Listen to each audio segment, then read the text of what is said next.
Dare we open Pandora's mystic box? To every generation, a slayer is born, except this time there were 6. This is the dimension of imagination. You are entering the mystic zone. Do you ladies see that aura? Something wonderful this way comes.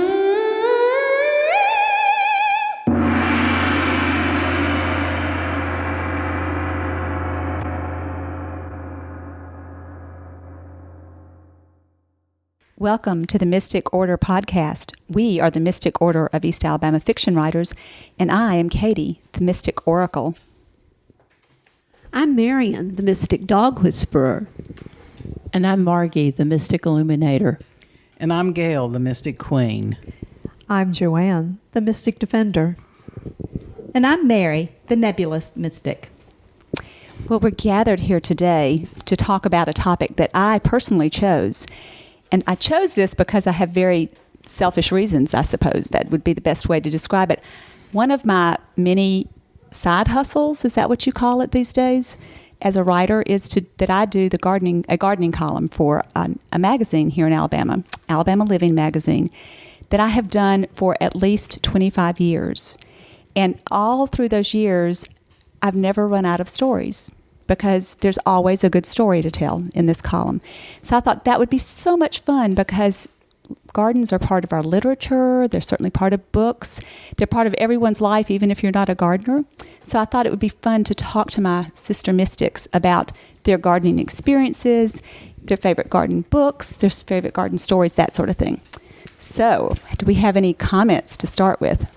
Yes, this is Mary, and I would like to talk about tending our writing garden. You know, gardening is just the greatest metaphor for any of our endeavors, and we are writers, and we have books.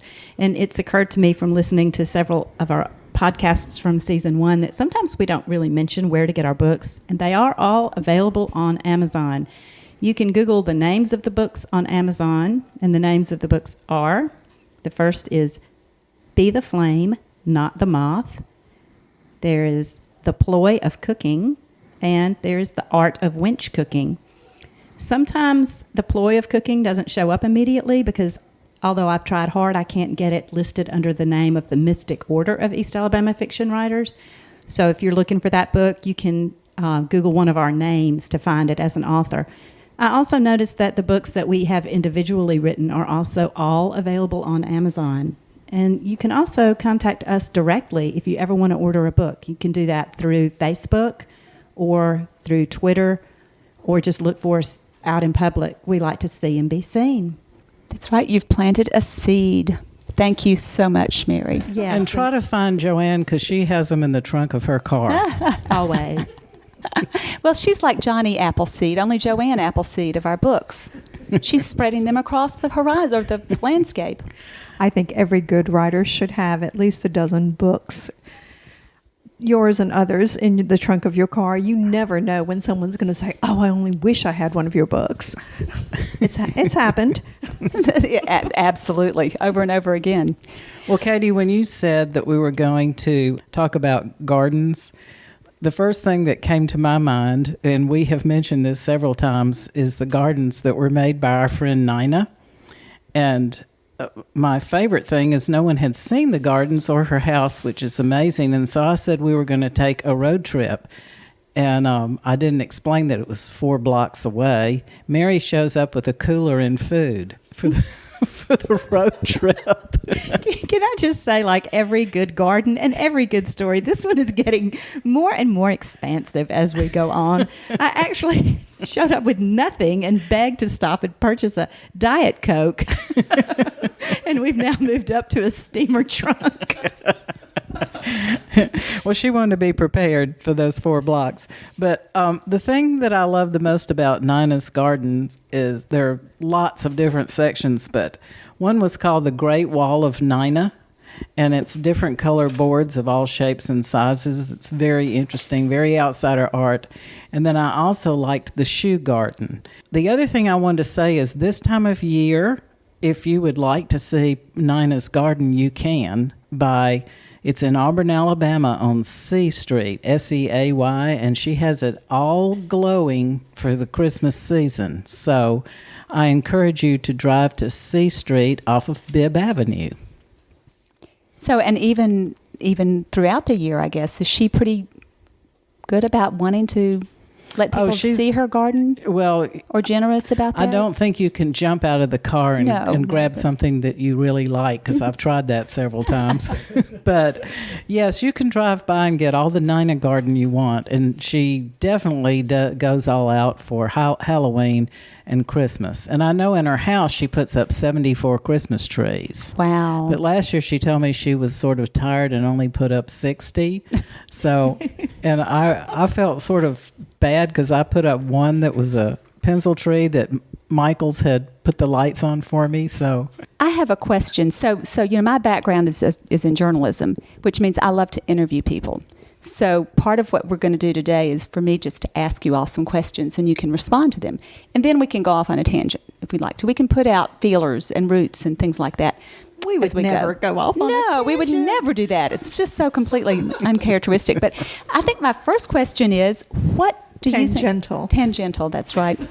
Like kudzu or other things. You know, it makes beautiful shapes and it's everywhere. That's where our conversations have a kudzu go. garden. I love kudzu. I actually love a lot of invasive plants for what they can do, but except as Kudzu was invented at Auburn University. Was it? No. it was introduced. It was introduced. I think it was Same thing. I'm not a gardener. It's an Asian crop. I know, but they made it supposedly better to prevent erosion. They were successful. Brought it over. They were. When I stepped off the plane in Tokyo, Japan, I thought I had stepped off the plane in Atlanta because there were mimosa trees everywhere, kudzu everywhere, and they don't try to control it. It's all over the highway. Well, it's a native crop there. Yes, it is, and they do grow it. They grow rice under the overpasses, but it is definitely a gift of our fellow country, Do Japan. y'all remember our Mystic Emeritus Judy had cut back the kudzu in her neighbor's backyard and then crawled over there and started planting gardens? And it wasn't her property, but she thought she could make it lovely. And I don't think the neighbor agreed. It was lovely, and I can't believe it was like a mystical, magical garden. And the neighbor, reported her to the homeowners association For stealing his land. It was not his land. It was the right of way. There was a drainage ditch, and she was on the right of way. I will defend. As the mystic defender, I will defend Judy. There's a term for that. That's called guerrilla gardening. Not G-O, but G-U-E, guerrilla, not gorilla gardening.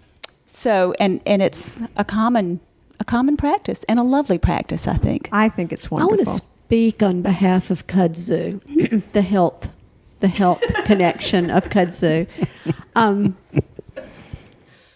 Kudzu root is an alternate starch that is much healthier than cornstarch because, as we all know by now, corn is not a particularly healthy food to eat, but kudzu root is a good substitute for cornstarch, and you can buy kudzu powder at health food stores. And But can you get kudzu niblets at Kentucky Fried Chicken? no, you cannot. But I think wasn't it kudzu that Mr. Stroud had the recipe for that he used to share? May Kudzu have been. greens. Oxford Stroud had probably. He ever so often his little story about cooking kudzu greens would circulate.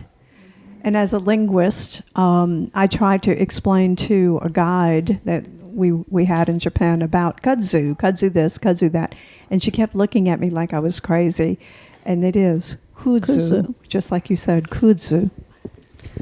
I recently had the pleasure of spending about 3 days with the forestry folks at Auburn University, and they gave us a little quiz about what we knew about invasive plants, and one of the questions was, why was kudzu brought over? And of course, we all raised our hands. I know, erosion. And in fact, according to the invasive plant expert, whose name I don't have, it was actually brought over as a shade plant to shade the porches. And then they realized, this would be a great plant to control erosion. Katie's nodding like she knew that, and I'm so impressed. I've heard that before, but I worked for the College of Agriculture for a lifetime in the research department. So some of these things bubble back up in my memory.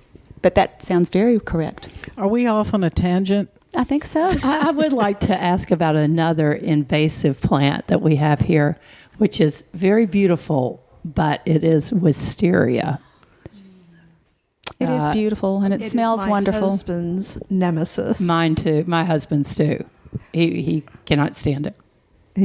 Jimmy he goes mad trying to. Is it invasive because it'll go crazy and go everywhere, or because it's not natural to Alabama?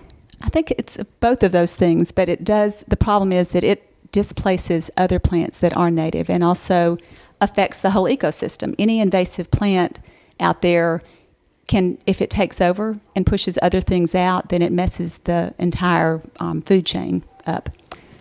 But kudzu smells just as good as wisteria does. Oh, it does. No, I got a kudzu candle one time. It was absolutely exquisite. I tried to make Grapey. wisteria ice cream one Well, time. are oak leaf hydrangeas Alabama plants? They're native. Native. Yes. Well, the reason I bring this up, It's not your birthday yet. no, but I bring this up because I now, a friend of mine's moving, and she said, I'm tired of listening to you talk about how nobody's giving you oak leaf hydrangeas. Get over here and dig up every one in my yard, and I did.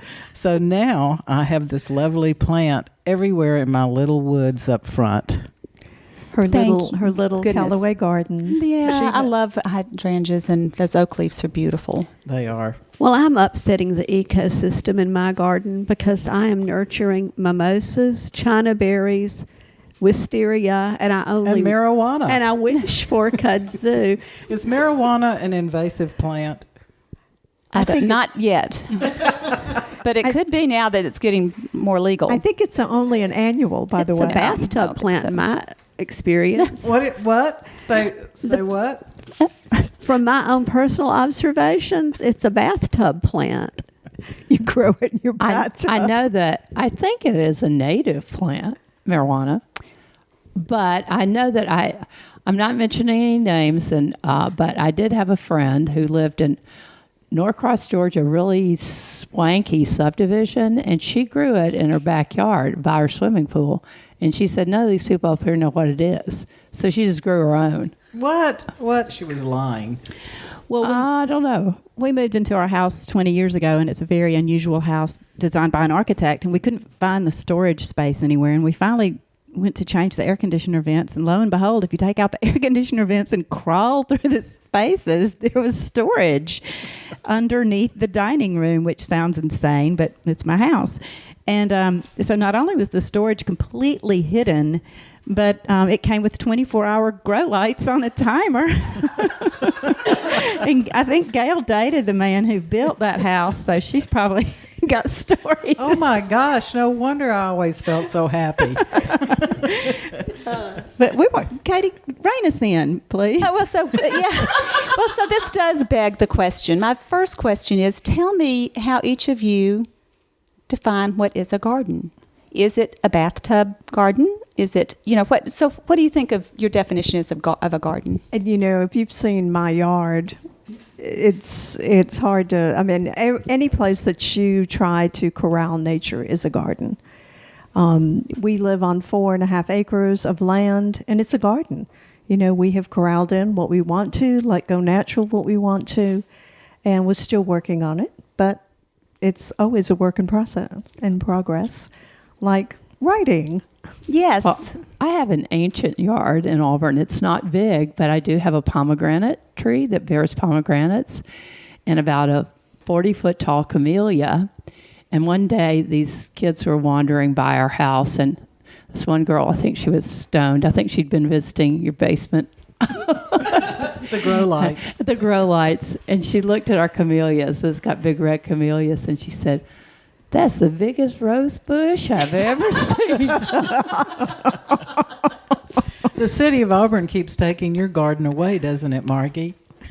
Yes, they do, but we're still hanging in there. What is the rule that they can take all her side yard and front yard at will? Well, no, they have an easement. They have Domain. yes, eminent domain is what they have. And unfortunately, the easement is like 10 feet or 20 feet. And it but keeps moving. That's right. Every it keeps time they moving take 20, closer and closer. they come back 5 years later and 20 more. The easement's going to be in the middle of Margie's living Pretty room. soon we're going to be able to mail a letter at Margie's house because she lives across the street from the post. Our garden is just going to be potted plants inside. But that is a garden.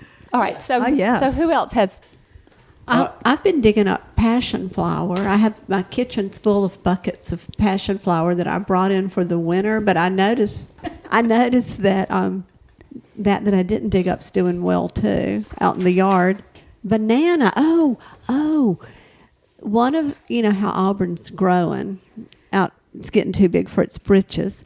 And the house across the street from me has been sold. The house that had all the banana trees in the yard, and some people I know it's against the law to jump in dumpsters, but some people I know went over there after the bulldozers bulldozed up those banana trees and jumped in those dumpsters and got those banana Did both trees. you and John David jump in the dumpster? Because that's child abuse. There was plural, and And didn't they drop the banana trees in your yard They so did. that you and John David could plant them? As if- They're very nice right. gorilla What? dumpster They saw divers. you in the dumpster and felt sad for you? I don't know how those banana trees got to my house, but there now I have a banana farm I see. on the back 40 at my house now. Well, we have 2 raised gardens in our backyard. We used to garden, and we even owned a farm at one point, but we're elderly now, and so we have raised beds, and I don't think I've told this yet on the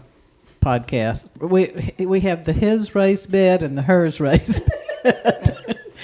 And in mine, I grow sweet Is 100 that like cherry Lucy and Ricky tomatoes. having Yes. twin beds? Yes, Okay. exactly.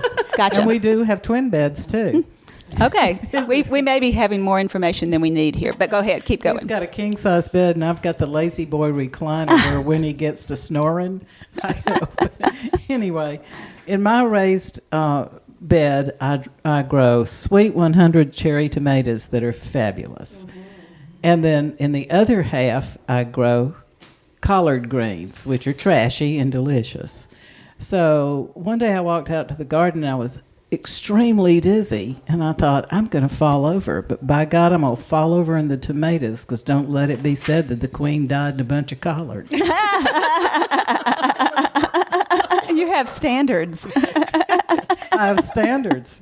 I fell into the sweet 100. I was going to say that yes, that would fit the queen, not falling into trashy collards. When you used to go to Germany every other year, I would water your garden while you were in Oh, yeah. Germany. Oh. And this minute y'all left the country, the drought would come. You would say, you don't have to water if it rains. No, it wouldn't rain for the entire time you were in Germany. So I started taking my rain stick up to y'all's garden and shaking it around and dancing. And I want to tell you, the clouds burst open. And did it produce tomatoes? Y'all had the most gorgeous garden when you got back because of that rain dance and that rain stick. And arugula, that was my favorite thing. And Yeah. I will definitely know who to come see when our garden or That's raised right. I beds. did you this summer what we went 3 months with no rain. We I went shook all that- through September and October with no rain. I shook that rain stick twice in either September or October, and we got a sprinkle. I never could get a torrential I downpour. think you're just too old to do the I think dance. it's just like everything else. Well, Jimmy and I, when we moved out to the property, lest you think it's all wild, we did, when we had a little hard body, when my 20-something-year-old son was still at home. I thought you meant yourself. That would probably be like maybe 40 years ago. No, we have 1, 2, 3, 4, 5, 6, 7, 8 raised beds. And I have an asparagus bed, which I love. Cool. And a celery bed. Okay, you beat me. Well, my yard is 1.5 acres of total wild wonder, and I don't know Trilliums. anything about what a garden is. I do have some beautiful native trilliums, and I've got some oak leaf hydrangea, and I have lots of privet and other invasive species. But I forage at the raised beds at Kiesel Park. They have a master garden out there, and you can just go and forage. You can get the asparagus and the basil and the Now, wait a tomatoes and the minute. blueberries. Are you sure you can do that? I am sure. And you should see all the people out there now getting pecans. They're out there with those little wheel cages that they roll around and pick up all the pecans. Oh, yeah, Kiesel Park is they so fabulous. send the it master over. gardeners grow it, but you eat it. See, now this happens. Yeah, you know, every now and Auburn then. University has community gardens. Right. Or used to. Facilities. Not anymore. They don't. They've bulldozed that spot. Aw. I know. Well, we had a community garden there, and just about the time everything got ripe, and Bob likes to grow hot peppers, and they get ripe at football season. So we go to harvest the peppers, and they were gone with the game. You know, who had their RV up there parked out has a there. bunch of beautiful peppers, but you're not. I didn't think you were supposed to pick peppers or food grown by an organization. Or It's a others. demonstration garden. People pick from it all the time. It would just sit out there and rot. There's nobody there picking it officially. Oh. It's very obvious. You go out there and there'll be, eggplants growing around, and it's wide open. It's in a public space. They Well, used that's to have what they thought about the blueberries. community garden. Well, come on. Okay, so I don't have anything to add So about it was gardening. Mary I'm a picking our weedster. peppers, not the That's football true. Now we know fans. who's the pepper picker. And eating them with your sterling. That's right. I've counted the sterling Yeah. tonight, Mary. Well, just this No discussion response. is a prime example of the fact that I think a garden is what you make it. I mean, honestly, everybody has a different opinion of what a garden should look like and what it is, and there may be some formal definition of some sort, but I really think that the joy of gardening is making it what you want it to be. It's also a metaphor. That's true, exactly. So talk to me about that. Why did I speak? Well, if you think of the song "Empty Garden," I mean, that's the one insect that damaged so much grain is not really a bug. So And, who did that song? I don't. Wait a minute. Let me see if I wrote it down. Elton and Bernie wrote it together, and Okay. Elton performed it. At least that's how I know it. Is that right, Mary? I don't know. You don't Elton know? John? Uh-huh. Okay. And Bernie? I don't know the song. Toppin? Bernie Toppin. Okay. Does anybody know it? No, Gail doesn't know it. Well, but before we leave native plants, I would like to mention one other garden in Auburn, and that's our Arboretum. Yes. Oh, yeah. And if you're planning to visit Auburn, Alabama, be sure to go to the Donald E. Davis Arboretum because it's all native plants and it's truly beautiful. And our friend Morgan, Who will be on a show one of these days, we hope. One yes, of we our invited podcasts. Morgan Beals to be here tonight, but she had to grade some finals or something ridiculous like that. But she manages the Arboretum, and I think it's all native plants, and it also has an 150-year-old oak tree in it. The Wow. Founder's Oak. Founder's Oak, yeah. Founder's Oak. Yeah. Yeah, that an arboretum, and by definition, is a teaching garden. So the idea is that people can go in there and identify plants and learn from them. And so I don't know that it's all native plants, but it's definitely all plants that would be typical to find in a landscape and examples of different kinds. They have an oak collection that's certified by whoever certifies oak collections because they have Every kind of oak. every kind of oak. And so not all of those are necessarily native to and Alabama. there's lots of oaks. Yeah. Lots of oaks. My favorite local garden was the Medicinal Herb Garden, which is now a parking lot. But have they relocated that? Supposedly, at some point in time, it's going to go to the Arboretum, but I think that's a Marion, while. when I was looking up local gardens, guess what's in Opelika? That micro The microgreens? There's a microgreens garden in Opelika. Just look it up online. Really? And I meant to send you the link, but I was busy cooking our soup tonight. That is wonderful to know. And those microgreens are supposed to be available at the new Day Spring as well. Yum. So I'm Yeah. handing this Which to is Marky. now in Opelika. Well, speaking of pronunciations and gardeners, Tia Gonzalez, who is the curator and guru of the medicinal plant garden, has been a gardener and landscape person for a long, long time, and especially herbs.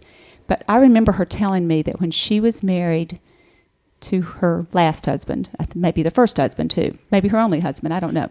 But that she knew that the marriage was going downhill when he ran over her panties with the lawnmower. Oh, I I see thought- where this is going. I thought that would be a problem. I think so that she poisoned him. no. It turned out she was saying peonies. But her accent, I thought, turn your panties. Why were they on the ground? Had they What fallen were they off of the doing? clothesline? You know what? My mind had just gone in all kinds To the of places. gutter. It had gone to the gutter. She was talking peonies or peonies, depending on He how you want to probably say ran over that. it with his power mower. Yeah, that's right. His Power Paramore. His Paramore. Well, His southern accent is Paramore. Power mower. well, in Ireland, outside the Blarney Castle, where you can kiss the Blarney Stone, there's a poison garden that has all poisonous Oh, I plants. Is remember Blarney that, malarkey?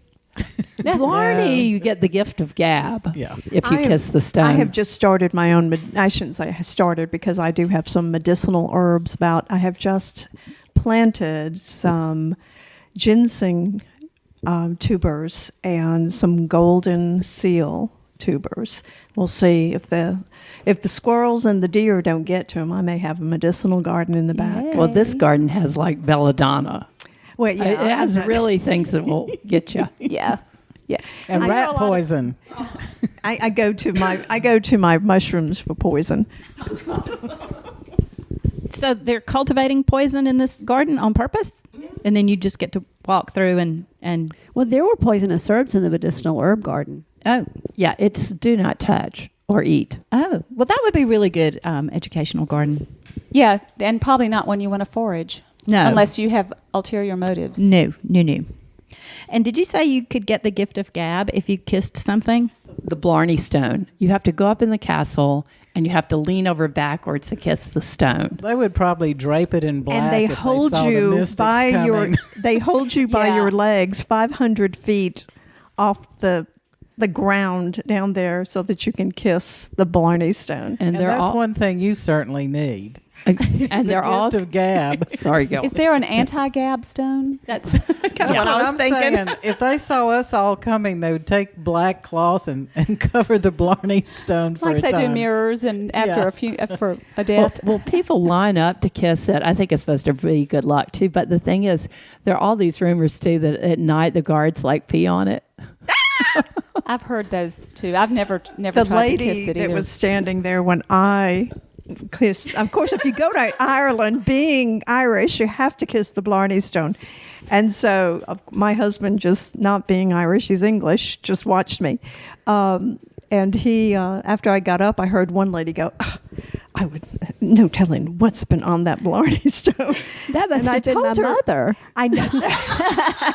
It wasn't Carol. I was looking for Carol, especially me being hung upside down by my feet. I tipped that Did you man. have a dress on? No. That would have been the tip, wouldn't it? But I told her I'd never heard of anyone dying from kissing the Blarney Stone. Well, Mama, when she used to be able to get up and cook, would always wash meat when she got it from a grocery store because she said she didn't know where the butcher's hands had been. So I'm fairly sure she would be We love kissing on You that. Mama. probably wouldn't be kissing him. Well, We love since Mama. we're writers and we've been talking about poisonous herbs, we should at least mention Nathaniel Hawthorne's Rappaccini's Daughter, a story that a garden is the main motif in. Yeah. Well, and there's so many. So talk to us about that. But then there's so many literary gardens. Well, in there's our really lives. it's the story is one of Hawthorne's many stories that addresses man playing God. Yeah, and so Dr. Rappaccini has created this garden of poisonous plants, and he's fed his daughter small doses of it her entire life so that she can never be harmed, but now she herself is beautiful but poisonous. So it's one of Hawthorne's... Talk about some metaphors. Yeah, it's one of his heavy metaphor stories. But like yeah. I said, there are so many stories. Of course, everybody grew up with The Secret Garden, of course. That was so special. That was so sweet. There's Grey Gardens. Yes. And I reread The Secret Garden recently because it was one of my favorite books when I was growing up. And so I've read it at least twice as a child and at least twice as an adult. And I was I was looking at some of the passages from it today, and I was kind of overwhelmed at how beautifully it's written, and the fact that I sat there with my little 10-year-old self curled up in a corner with that book. I work in education now, and I see what kids are reading and what they're not reading, and I was young when I was reading that book, and the idea, it's complicated. The language is beautiful and tangled like an old garden. So I was sort of impressed with my little self, felt sort of a renewed respect for my young reader When I self. was closed up in the studio on the mattress on the floor for 14 days, I watched a lot of movies. Is that recent? Yes, you better. What? Well, Were you quarantined? no. Were you quarantined? Beautiful, because you but had poison. a disease? My son's elderly dog had surgery, and he had to go out, and she couldn't walk up and down the steps, and she's too heavy for me to carry her, so he had to go out of town, and I moved to the studio floor on a mattress and kept her out there because it's on ground level. But the point is that I watched a lot of movies on the computer while I was out there because that was just about all I could do. And I watched one called The Beautiful Fantastic. I believe it was on Netflix, and it made me think a little bit of The Secret Garden. It's a sweet movie. It's not going to be a mind bender movie, but it's And what's the name of it? The Beautiful Fantastic. It's about a young woman who wants to illustrate children's books, and she moves into a house, but she doesn't know anything about gardening, and the man who lives next door is a gruff old man who is going to get her kicked out of her apartment because she's let the garden go to ruin. And so she has to, it's one of those stories with a good ending. She has to salvage the garden, and it was just a I want to happy. go right off topic. Yesterday, I went to see Knives Out.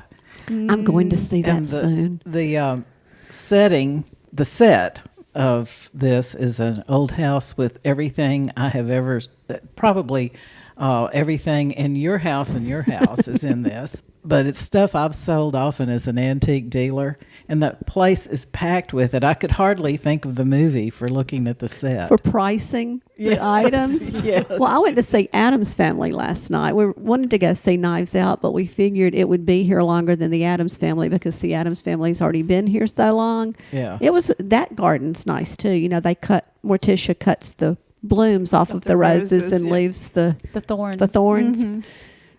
The beautiful Speaking thorns. of roses and the biggest rose bush you ever seen, we just moved my son into a 1945 apartment building. It was built in Oak Ridge during the big war, WW2. And they had a rose bush that I have to believe was there since the 1940s. It was over 8 feet tall. Of course, it was wicked. Somebody needed to cut it back, but because you didn't want to get caught by it as you went by. But it was still blooming, and this was like late October. Well, when I was young in the 40s and 50s, everyone had rose gardens, and they grew the old roses, the talisman rose and the peach rose, and etc. And we even had a rose garden, and we were a pretty unusual family. Well, one of the most beautiful rose gardens is in London, the Queen's Rose Garden. And it's got a million varieties of roses, and it's just gorgeous. And then, of course, there are rose gardens in Portland, Oregon. There's a lovely rose garden there. And also, Thomasville, Georgia has a rose festival, and they have beautiful roses there. So, teaching in Italy for many summers, it was interesting that they on the vineyards they would always plant a rose at the end of each row of vines, because it's kind of like the canary in the coal mine, because the roses are susceptible to so many diseases. So if the rose was doing okay, they figured the vines were. But if something started going wrong with the rose, they go like, let's check it out. They do that in California too, because there are roses. I noticed that around every vineyard was roses, and I thought, well, how beautiful! Even at the Rose Bowl. Even at the Rose Bowl. That's right. And they said that anything that will attack the vine will attack the roses first. And the most important thing about the Rose Bowl is the second Sunday of almost every month, they have an antique show there. And so the whole parking lot is filled up with glorious old things. Oh. So I'll give you a A word. rose by any other name. That's would right. be an antique. There you go. And a rose by any other name would be an indicator species. That's Thank just a you. word that I like. And those are the species that are hit first when conditions are bad. They're the canaries in the coal mine. And one of my favorite indicator species are the lichens. I love them so much. And where you see lots of lichens, that's a good sign because they're very sensitive to pollution. And if you haven't read Bill Bryson's book, Short History of Everything in the Universe, or similar to that, please do. But he's got a whole chapter in there, Consider the Lichens. And it's absolutely stunningly beautiful there. All right. So several years ago, I was at a meeting, and there were these ladies who had come from out of state who were also at the meeting, and they were sneaking out early, not to go, say, to the beach or to all those things. They were going to go out rose rustling. So they were looking for antique and heirloom varieties of roses, and so they would drive around wherever they were and in whatever state. They were originally from Texas, and they would, if they spotted one blooming in a yard, they'd go knock on the door and ask if they could take a cutting. And if nobody was home, maybe they went ahead and took a cutting. I don't Sounds know. like Mary at Kiesel Park. Yes, yeah. Hence the rose rustling. Rose rustle. They were rose rustlers. That rose wasn't branded. Yeah. It's coming with me. People That's have a also cool. done that for things like pomegranates, because there are all these old pomegranate varieties that are here in just people's backyards. They do it with daffodils. So if you're out wandering around in the Daylilies. all these Daylilies things, carry yeah. a great price for some. Yeah. Yeah, it's a Margie had the experience of having, I don't know if she was a neighbor. Who was she, Margie? Coming over and getting into your pomegranate. Just random people stop by our yard And to get the pomegranates. when they're actually They usually knock on the back door and say, "Can I get the pomegranates?" And I go, "Well, you can take one or two, but I have to watch them because they could clean out a tree." I was going to say, sure. I think you had one lady that almost ran you off. She got some pomegranates, and she came back and said, "Well, do you have a beer?" Oh, Or a quiche. you were way too nice to her. She thought Yeah. that was home. Well, I or found, Persephone. I found this great article today when we were talking about gardens of exploring the Victorian meaning of flowers. Oh, And yeah. this was saying that, today people, use emojis, but in the 19th century, Victorians would have used flowers.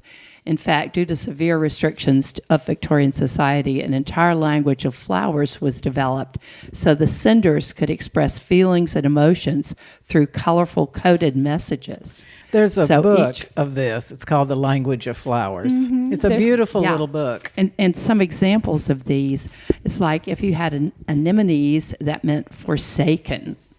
Oh. And asters, what did they stand for?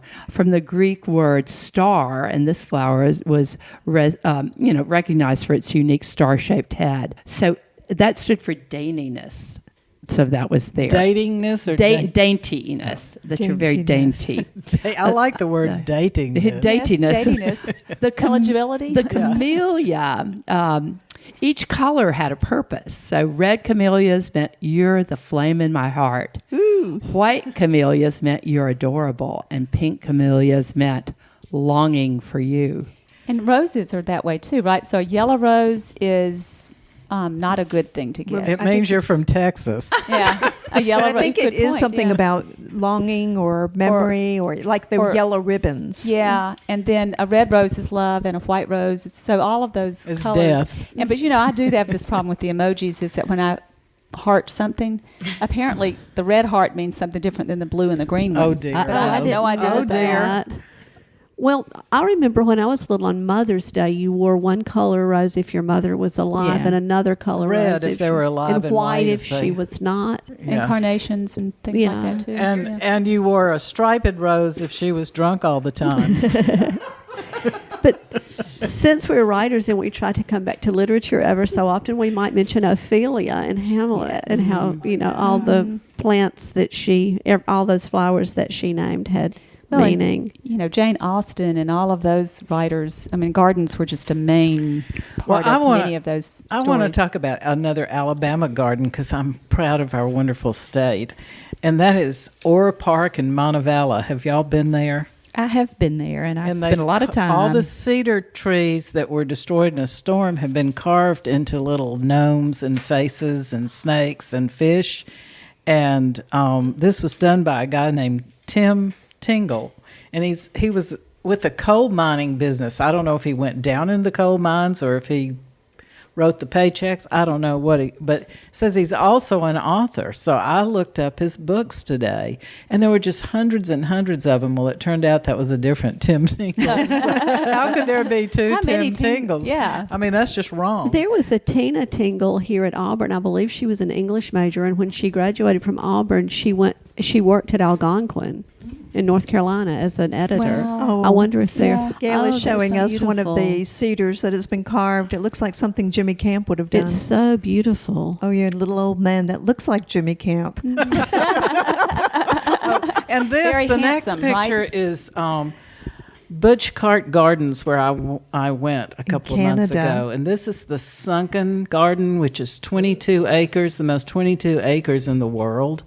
And it had been a limestone quarry that the Bush Arts owned. They were cement people. They made cement. Like cement ponds. Yes, they made cement. So this was the quarry for the limestone that was replanted, and it's absolutely breathtaking. And it Oh, is that is beautiful. gorgeous. It's Yeah, got a those lot colors. of, it looks like Japanese maples. Jimmy grows those from. It's not in Alabama though. No. It's on Vancouver But you could recreate Island. that in your backyard. I if you could. wanted Japanese to. maples I grow could, anywhere. if only I had the money of a cement baron. Speaking of which, did any of y'all know Carolyn Dean, who had Yes, the the wildflower wildflowers. garden? And I always tried to emulate hers, but I never just didn't have the touch that she did. They just throw those seeds out. Well, Yeah. I throw those seeds out and they don't come up. Well, yeah. Well, So speaking of wildflowers, several years ago, so where I live, there's 5 acres of land around our house, or our house is on 5 acres of land, and a lot of it has been lawn, and I felt really bad about my lawn because I knew it was sucking up energy and it was, requiring too much effort, and it's nice looking, but it has no character. So I convinced my husband several years ago to let me have someone plow up the back part of the yard, and we planted wildflowers back there. It was for 7 years, it was gorgeous. And every year was different because it reseeded. And the first year it was all coreopsis, so this sea of yellow. Oh, and my then goodness. other cone flowers and other things were coming into it. The problem was that one of the native plants here is goldenrod, which is a native plant. It's not an invasive. But it loved that wildflower plot too, and it was shading out the wildflowers. So I would go out there and hand pull the goldenrod, some of which was over my head. And so eventually it got to the point where we had to just mow it, and we're starting over again this year. But one time, even in the wintertime when all the flowers were gone, we left the seeds out there so they'd reseed. And I walked out, and suddenly this big blast of yellow just rose up out of the garden, and it was not cedar waxwings, the goldfinches were out there feeding. Wow. But you Yeah. couldn't tell that they were there till they rose up and just popped up. And so I will highly recommend, even if it's just a little tiny corner of your yard, putting wildflowers, because they're basically maintenance free except for they goldenrod. need sun though, don't they? Not all of them. You can I'll get a take your species that are- goldenrods that you pull up because I love to mix them with ageratum. Yeah. Well, you've described my dream yard, only I don't have sun, but I have a few little small patches, and I would, now that I've semi-retired, like to have a very messy wildflower garden. The meadow look. And it's things, okay if the yeah. goldenrods take over. Yeah. Well, this would have been fine if the goldenrods hadn't been shading everything else Yeah. out. That was the problem. They were just But I wonder over time if it would have, cycled back around. maybe. I wonder. I But think the goldenrod would have won. the And I love the goldenrod too, extensive but it- research that I've done You can get by Googling goldenrods says anywhere. no. You I I see them in ditches, but I'm sort of hesitant to stop in a ditch what is anymore. that called again? Gorilla? Gorilla Well, gardening. the goldenrod is the top gorilla, I can tell you, because I've stopped. I mean, I'll go take my car in while they're changing the oil or whatever they do in there in order to charge me these exorbitant prices. Right. I'm out there picking goldenrods in their parking I lot. want them by the root, and they grow out near Mission Thrift. But you know how thrift store people are so self-righteous and rule-bound. They're all over Kiesel I'm Park. so afraid that if I pull up a goldenrod at Mission Thrift, they'll send me to jail, and Joanne will have to come get me.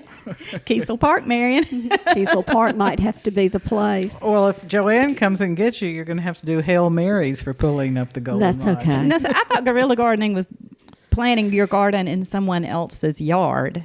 It is. It's spreading it to places that aren't Okay. necessarily your property. But there are probably lots of ways to guerrilla garden. So I'd like to, if I may, bring this around to a very personal gardening story. Yes, And please. it segues with the yellow rose. When you were talking about that, I was kind of like, ooh, the yellow rose. And I'll get back to why that connected. But back in 1999, my brother died. Many of you know that if you know me. And it was very traumatic. He was my only brother, and it was unexpected. And a friend of mine in Massachusetts found out, and he showed up on an airplane. This friend, his name is Owen Kennedy, and he's a musician. You can find his music on the internet, or you can just find me and I'll send you his way. He's a delightful and lovely person.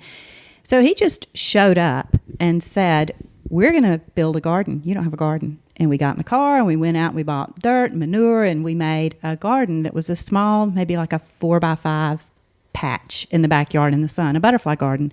He left after a week or so, and I don't know, well, at the time, I know now what happened, but I didn't know what was happening then. Well, that little garden turned into mania. And my front yard, this is back when I had a house in the sun, I went out and I tore up the wisteria and the kudzu and the trees, and I began to plant and plant and plant and became obsessed with my garden. And it was gorgeous. And I would plant anything that was colorful, and things grew, and I tended it. And Where was this? This was on Cahaba Drive.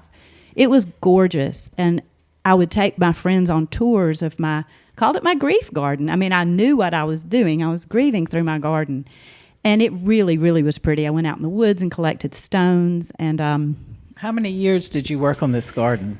maybe 2, because then we moved. Well, about 2 seasons. And then we moved to a place with no sun. And I took some stones and some lamb's ear, but alas, I can't do a garden Is with your no sun. lamb's ear still living? It lived for about 10 years. But anyway, so later in my life, I looked up, why did I have this reaction why did I create a psychedelic grief garden? I could not be pulled from that garden. I was out there in the morning before I would get up and go teach school. And That's grief when you go teach school. yeah. So it turns out that there is a strain of bacterium in soil which triggers the release of serotonin, and it's called Mycobacterium vaccae. Elevates mood and decreases anxiety, makes us more productive and happier. I've known that for a while, and of course it all makes sense, and there's all these movements to go spend more time outside. The tie-in with the yellow rose, by the way, was my brother died in February, and I'm not exactly sure how that got tied into yellow roses, but for years my mother and I would not celebrate his death. What do you do? Commemorate his death with yellow roses. And so Joanne was just Memorialize. saying maybe they're for longing or absence, and I don't think we read that anywhere. I think we were just drawn to yellow roses. So that's a very personal story about gardening that ended up being kind of funny, because today when I was looking up the name of that bacterium, I was very tickled to see the grounding movement. There's this whole thing now called grounding. It's something I'm pretty sure anybody will go to hell for doing. They've turned earth into a verb. So you can go earthing. But here's the worst part. You don't even have to go outside to go earthing. You can get an earthing blanket that you plug in, and it mimics the negative ions in the ground to ground you, because our bodies build up a flux of positive ions. So, running around barefoot and being outside literally grounds us. I mean, literally, like lightning. But, if you don't want to do that, you can buy an earthing blanket or some various other earthing technologies and gizmos.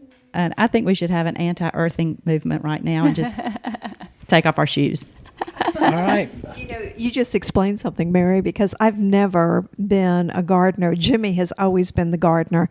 He can take a twig. I think he could take a pencil and stick it in the ground and would start sprouting. Erasers. But since I've retired, I have become a gardener. And I'm out there. I mean, I have cabbages. And right now, this time of year, I have cabbages and broccoli. And I just finished up with my sweet peas. And And I have become obsessed with it. And I don't have to, but I think you're right. I think maybe that bacterium Are you has planting the taken me wacky over. weed? That's my question. Are you but- planting the wacky weed? But I will let you know when I do, and it is hemp. If I start growing hemp for rope, who would blame me? Yes? That's right, and it's legal now. Probably some of your Some of friends that you is practice law in with. Alabama. Because I like to have things that are useful. Marion mentioned maypops, passion flowers, and those started volunteering in my backyard. So I had Jimmy build a trellis for them, and I just said, come on, grow. And I do a lot of that. I have a lot of ferns that have volunteered, and I love that a native plant will decide to grow here, and it's okay, grow. Yeah. Well, I started talking at the first of this podcast about Auburn gardens and Alabama gardens, but I have to mention two gardens that I've seen in Europe, and this is one of them. Oh, wow. And that is the entrance to the Swarovski crystal world. And it's kind of like Cirque du Soleil gone crazy into a garden, and you walk through thing. And It's a man made out of greenery, and there is water coming out of his mouth. It's a green face with waterfalls. And the other garden I would like to talk about is the graveyards of Europe, but especially Germany, because their graves are open. So instead of the granite or marble being a slab, it's a frame, and in it are all these wonderful flowers, and the gardens are tended every day by the widows of some of the people in there. And there's a well with little buckets hanging over it to water the gardens. And don't we sometimes refer to cemeteries as bone gardens? Yes. I mean, I thought about that when we were planning. boneyard. When we were planning this, the boneyard or the bone garden. Yeah, I guess so. And please, while we're talking about gardens, we have to mention the one at Lochapoka. It's a charming little garden. Grandma's garden? Yeah. Yes. We That is talked about lovely. the one in Auburn, the medicinal herb garden, or plant garden, but we didn't mention Grandma's garden in Lochapoka. And they grow some, I wouldn't say odd things, but they grow things that you wouldn't think to grow, like oats. They grow oats in the garden, or wheat, and I think they take it and grind it and make bread out of it. And that's too. behind the Lee County Historical Association. Yeah, it's a pretty that's garden. just Lee County Historical, historic in Lochapoka. but Yes. behind the museum. But it's not open to the public all the time. I think you have to set up. It's open certain Saturdays, There- Yes. Yeah. and Second other than that, Saturday. you have to set up coming out there. I Second went to Saturday. visit it with the master gardeners. I'm not one, but I got invited to go along the most recent time that I went to it. People who live in Lee County know the Watleys, and while they used to be cattle farmers, they are now just farmers of some sort or another. I think if you're a Watley, you have to have a garden. But one thing that Charles Watley puts in his garden is he grows things that you would not normally see, like he grows tobacco. Not to smoke it, but because you don't ever see tobacco anymore. I remember as a child going up through North Carolina and Virginia and seeing tobacco things. So he always grows these oddities, like certain kinds of squash that you would never see, and has a Three Sisters garden with the squash and the corn. The and beans. what's The the other? beans. The beans, thank you. But that just kind of thing it's old. Yeah, another beautiful plant that they use are sweet potatoes.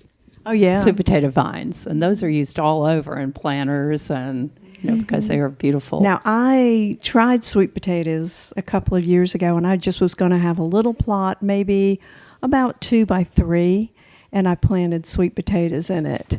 I could have fed Lee County with the sweet potatoes. They're very nutritious, too. Thing put out. That's the problem. And it kept going and kept finding its own way. I mean, there were sweet potatoes everywhere. Well, So I'm this planning is- to do my whole backyard in clover. I think that's a great idea. That's- It builds the soil. Can you and it's remember when beautiful. clover was all the way down the highway, no pollinator. matter which way you went? And that's what I want my backyard to be. it was so beautiful, and the wind would blow, and the red tops would and the fold bees over. would come, and the bees would That's be for right. the bees. I tried to grow clover in the back, and it just would not Would it take. not? And I think it's biennial, though. I think the I think first year and the second year it did come up a little more, but I finally just we had zoysia or some sort of what is that grass that grows along, Fescue? not fescue, Bermuda, and it would just take off, so I let it.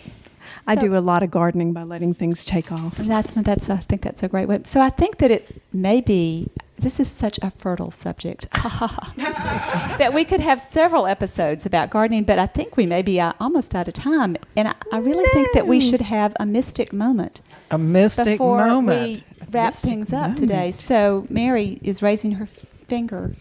Because I have such a good one, and also because I didn't realize that I just talked about my brother dying, but here's my mystic moment, and it's so wonderful, and thank you, social media, for making it happen. So I got a message on Facebook from a total stranger, someone I'd never met before, and her husband is an electrician, and he was working on a house in LaGrange, Georgia. And he was in the attic, and he found He's an attic. he was in an attic. Oh, I see. Attic, and he found a broken shadow box with some souvenirs and relics. And there was a picture of my brother and some pictures of some fighter jets that were on a airline carrier that he was on in the Navy. His diving knife, a couple of patches, and his dog tags. Oh, cool. And we were just stunned and could not figure out how that happened, because your dog tags are personal. So anyone that he would have ever given them to would have treated them well. Well, we've arranged to get these back, which I'm very grateful for. And my mother remembers that many years ago, probably 30 years ago, that box was stolen from my brother because it also had a ring in it, a star sapphire. And when it was stolen, he filed a police report, and he thought he knew who did it, but he never got it back. So somehow or another, that box is coming home. You And know, that's my I mystic think moment. things find their way home, and I've experienced not that poignant maybe, but many times, like people mailing me my mother and father's wedding announcement from the old newspaper, and they'll just find their way home. And when I used to do estate sales, I'd find pictures of my cousins and my parents and in the I don't estate think I've sales. ever had that happen, but how mystical that was, Mary. It was. It was very mystical, and I'm going to add the name of the woman who contacted me. Oh, good. Yes, it's Brandy Milford, and she actually contacted me through my friend Susie Walker Chambly, because she saw that we had friends in common. Wow. So those two wonderful That's women cool. have seen That to is this mystic great. moment. Thank Yeah. you. Wow. I had a mystic moment, but I forgot what it was. Well, that's probably good at the moment. Remember it for the next time, because I think we're almost out of time here. And so maybe it's time to say, put the garden to bed for the moment. But I've been wanting to say that, in Arabic or in Persian, the word for garden and paradise are the same. So, like Get a that. garden being heaven. Like So Eden. that's- Yes. I think that if you want to hear more about the mystics or more about the books, that there's probably a way that people can get in touch with us without even having to go through 5 layers of social media, even though that's such a wonderful story, Mary. So, Mystic Joanne, can you tell us, how could people find us? You can find us on Facebook at facebook.com/Mystic Order of East Alabama. And you can find the show on Twitter at the Mystic Pod and YouTube at the Mystics Pod, Mystics with an S, and at youtube.com/the Mystics with an S pod. And then you can also find our podcast if you go on any podcast provider platform. Thank you, Mary. Mary is our techie, and she keeps us up to this new language. But if you go to the Mystic Order podcast, that's the magical words that will get you there. Of course, you can always drop us a line at themysticspod@gmail.com. And please do. We love it when people talk to us and Or if you know contact us, just call us. Or you can contact us directly. Stop us on the yes. street or in And the if you garden. live in Opelika, you can buy our books at Heritage Gift and Gourmet on 8th Street. And we would love to come and read and talk at your book club. Or your garden club. Or your garden club. Oh, wow. Yes. What a concept. Or your garden party. That's your garden party, yes. In fact, the Mystics just came back from the women's club in Auburn. And it was a fun It was a time. fun It was. Yeah, It was so good The food was fun good and the time. audience was excellent. Definitely. And remember, Well, let me say that if you've enjoyed the podcast, please rate, review, and subscribe podcast? the the podcast. Classy Podcast.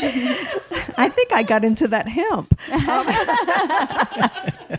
Please rate, review, and subscribe. Tell all your friends. And now, Gail, and remember, What are we supposed to remember? be the flame, Not the moth.